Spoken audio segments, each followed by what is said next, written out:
Welcome to 3 Steps to Landing Your Dream Job. This program is a collaboration between the Barrett Group and Business Coaching of Northern California.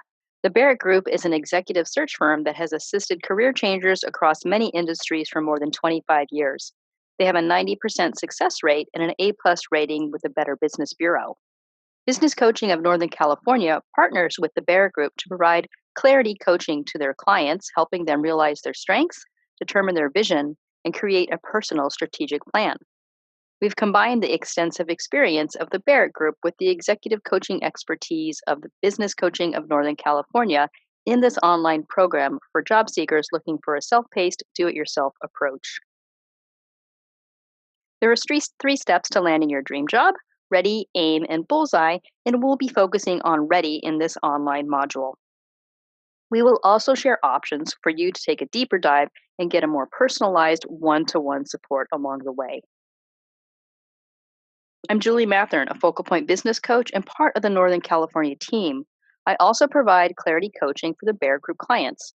I help business owners, executives, and their teams become more productive, profitable, and higher performing. I have over 25 years of experience in management and marketing in both the public and private sectors.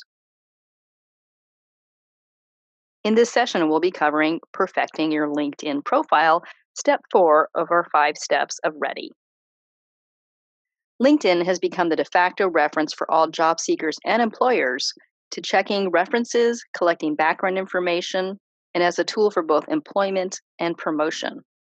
LinkedIn offers huge numbers of opportunities for you to gain or lose, so it's important that you're in this space, and this session will introduce some of the most important aspects of having an effective and professional LinkedIn profile. Our expert for this session is Angela Dunns. She's been a LinkedIn consultant, strategist, and social media manager for over 4 years and has worked with more than 2,000 clients to help them perfect their LinkedIn profiles. She's also a former marketing director, MBA grad, and entrepreneur. So why is LinkedIn so important? The whole hiring process is basically broken. About 80% of new hires don't make it the first year. So they have gone from this expensive process of posting a job, going through 400 applicants, screening everyone, the phone interviews, all of that, rather than doing an expensive job search process like that or employee search process, they've gone to recruiting people directly off of LinkedIn. So if they use the right keywords and have an idea of what talent they're looking for, they can directly look for and find what they're looking for on LinkedIn, and then just start making phone calls, see if they're interested. So with 500 million people on LinkedIn, it's really important that you be there. In most job searches, what happens is once they've screened all of the applicants, and the average number in the Bay Area is 450 applicants for a particular job posting, they look at the top 30, and the next thing they do is they look at your LinkedIn profile. And if you don't have a really good presence on your LinkedIn profile, you go to the trash can. So you really want to have a great above the fold presence. You want to have a great photo, you want to have a great background photo, and you want to have a great headline. So I think it's really important to be on LinkedIn. Employers also make a lot of assumptions if you're not on LinkedIn or if you don't have a good presence. So one of the assumptions that they automatically make is that you're not social media savvy, or you're paranoid about being out there on social media and they don't want to deal with that, or that you just don't care. All right. Clearly, the work market has changed, and LinkedIn is an important thing for you to be making sure that you're present. And the 3 things that employers are looking for on your LinkedIn profile is your profile professional? As Angela mentioned, a great above-the-fold presence. Do you have the demonstrated experience that they're looking for? You want to be able to convey that information in your profile. And also, can you communicate who you are as a professional clearly and simply? This is a written and visual media, so this is an opportunity for you to show your communication skills, and that's something you will definitely be assessed on. Let's look at a couple of examples of profiles. Here's one, pretty basic. reasonable professional photograph, person's name. I'm not quite sure what their experience or tagline heading is saying about them. We're not really sure what this person does. They don't have a background photo, so it's adequate but pretty boring. Here's a much more professional version. We've got a nice professional picture.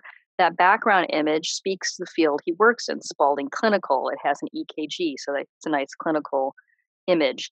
And he's a chief strategy officer, so it's really clear what he does, and it has a nice professional look.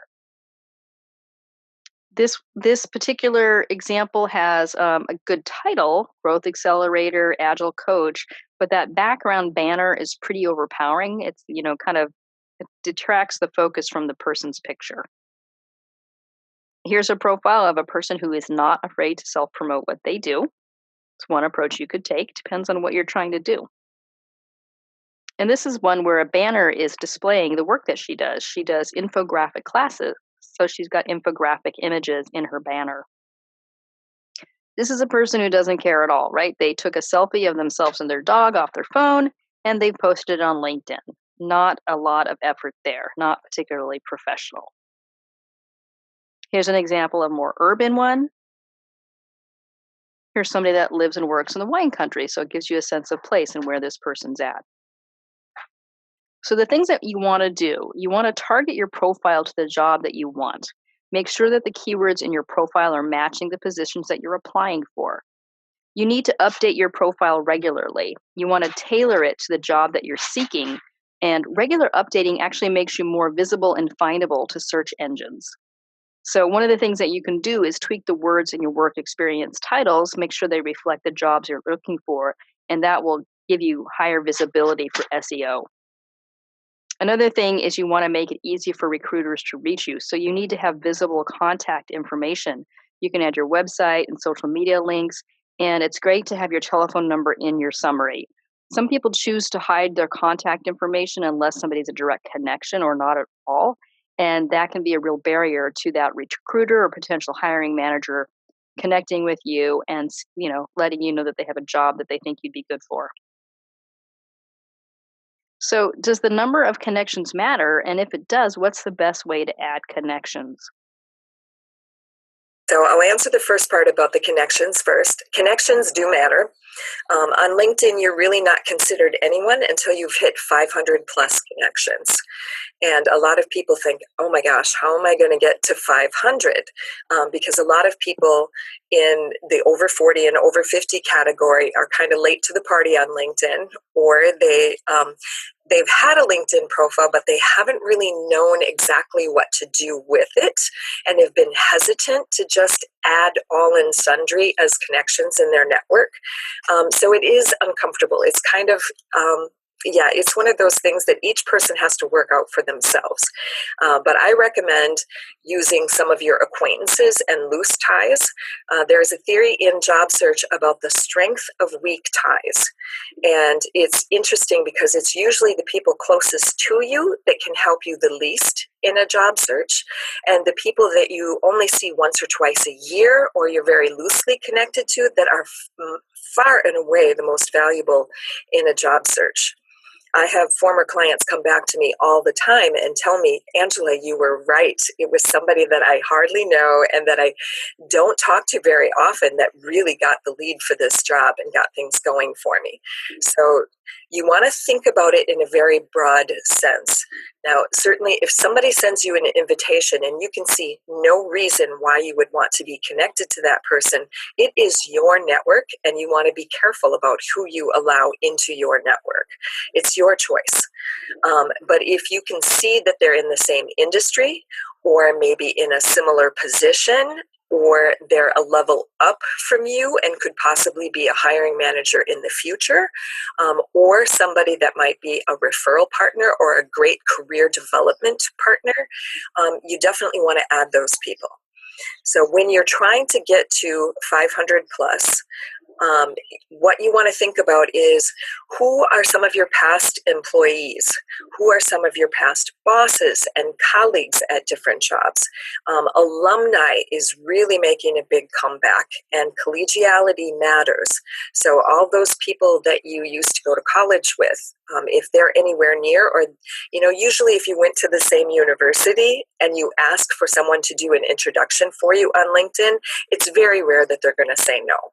If you went, even if you don't know them, but especially if they were a classmate, include them in your LinkedIn network. Other things you want to think about that are really great is volunteering. If you've ever done any volunteering, that's something that you do for passion. You feel a very close connection with people that you volunteered with, and they definitely want to help you leverage volunteer experiences for professional reasons. So you want to connect with people you've volunteered with, and especially executive directors, people on the board for volunteer positions. And then think of your spiritual community. And I've heard a rumor that your hairdresser is the best person to be connected to because they know everyone. So go get your hair cut and then tell her what you're looking for, or him. And I've heard of people getting informational interviews and getting hired just from talking to, so think really deep about who is in your network and include everyone. And, so what if it's been 7 years since you've gotten a hold of somebody? Maybe they're really curious about where you ended up and what you're doing, and they would love to help you in a job search. So sometimes we really have to get over ourselves about the connections and just reach out. In a job search, it takes a little bit of effort. And I really believe that you get rewarded for every action that you take in a job search. Some great nuggets in there. So you're looking ideally to have 500 plus connections, and people will be looking at what connections you can bring to their organization. So who you know is often important. And there's this importance of the strength of weak ties. It's not necessarily people closest to you that can really help you, get an introduction to a different company or an opportunity. And you want to keep your network warm. You do want to reach out to people and connect to them on a personal level. So another question is about endorsements and recommendations and whether they matter. Certainly, endorsements are not as important since people who don't know you can actually endorse you. But what you want are endorsements for the skills that you actually want to highlight. And if you don't have endorsements for the key skills that you're trying to highlight, that may reflect, poorly on you. And recommendations, they're really starting to replace references. The person that recommends you puts their reputation at stake. Their picture, their title, the company that they work for are all visible on LinkedIn when they are recommending you. And so, that has a lot of meaning and impact for people that are reviewing your profile and considering you for a job. And ideally, you want to have 3 to 5 recommendations from the past 1 to 1.5 years. So you do need recommendations. And one of the best ways for you to get recommendations from other people is to offer to do recommendations for them. So givers gain. If you help somebody else out, they can help you.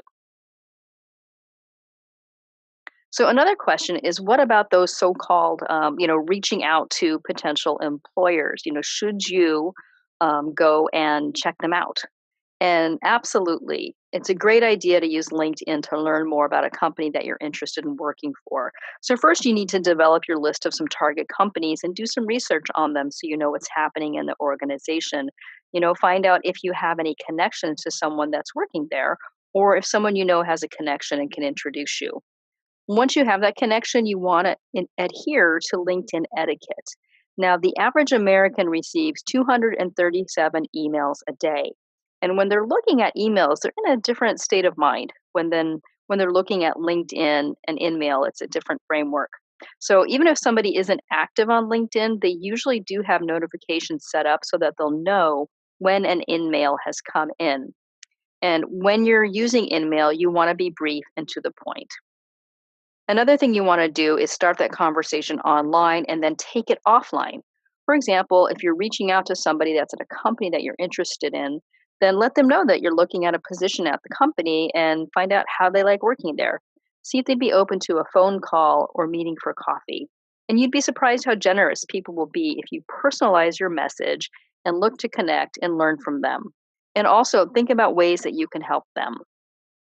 LinkedIn's also a great way to ask for introductions for people that you'd like to connect with. And be sure to follow that etiquette of being brief and personalizing your messages. And another thing that it's great to do with LinkedIn is to set up informational interviews. So these are conversations, that's a company that you're interested in working for or a role that you're interested in. And all you're asking to do is to have a conversation. There's no position available. So you want to learn more and you want to ask somebody about their path or advice around a certain job or particular company you're interested in. So it's another great thing to do. There's another question of should candidates be actively posting on LinkedIn? Yes, they should. In 2016, LinkedIn did a study on job seekers. And what they found out is that if you go into the news feed on LinkedIn and you like one article a day, whether it's Forbes or Inc. or something that Richard Branson wrote, if you like one post a day on the news feed, you are 67% more findable and visible on LinkedIn. Once a day, 5 days a week. And I think certainly that's worth it to be more visible to recruiters and potential employers. So posting really does make a difference. Now, the next level of posting would be to be posting other people's content that's relevant in your field, and then making appropriate comments about that as well. Even whether you're refuting what it is, controversy always attracts attention, but then definitely establishing yourself as an authority by saying something and inviting comments and engagement with that post. Now, the highest level is actually publishing original content. And not everyone has that, but that is definitely a very quick way to establish yourself as a content authority or a subject matter authority in a certain field. And I have a great example of a job seeker I worked with a couple of years ago. He had a 7-year gap in employment. And he became the executor for all of his aging out relatives. And, it was in his field. He was a paralegal that worked on highly visible criminal cases. And his specialty was e-filing, hiding all of your stuff so no one can find it, but being able to find everyone else's stuff on the other side legally. And he's just an expert at this whole field. And so when he came back and was ready to be employed again, he was certain no one would want him. He would never go back to the same field, and especially at the income that he was making. So we came up with a strategy for him to post 3 times a week articles that he was passionate about. When Philip talked about this particular subject, he just became so vibrant, and the rest of the time he was rather deadpan. So I said, this is really your thing, Philip. You really need to use this and leverage it. And so he just posted things, and he got active in a group that was really into this particular topic.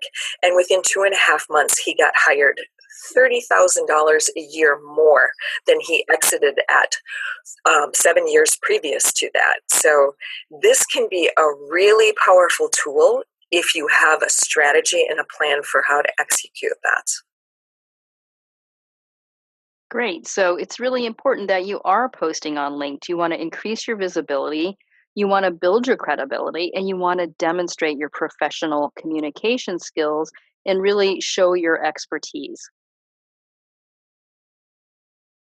So, what about those social gestures like liking, commenting, and sharing? And certainly, Angela talked about this earlier that you can increase your visibility when you do that. But you want to follow those target companies that you're interested in and interact with their posts. This can make you more visible to recruiting and hiring managers, especially if you're interacting with their posts. So, you want to do this to increase your visibility for search engine optimization. Also, keep up to date on the key topics that are of interest to you. You need to be on top of what's happening in the marketplace or the industry you're in. So it's a great way to do that. And you want to also invite others to your network. So you might see an article that you think somebody would find useful. So it's important to share and to help other people be successful. And you want to follow up on the notifications that LinkedIn will send you. They will send you work anniversaries and birthdays. So when you follow up with them, it's a great way to keep your network warm and just keep yourself out there and in touch with this network.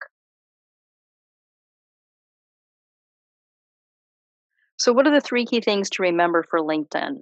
Number one, you must have a high impact profile.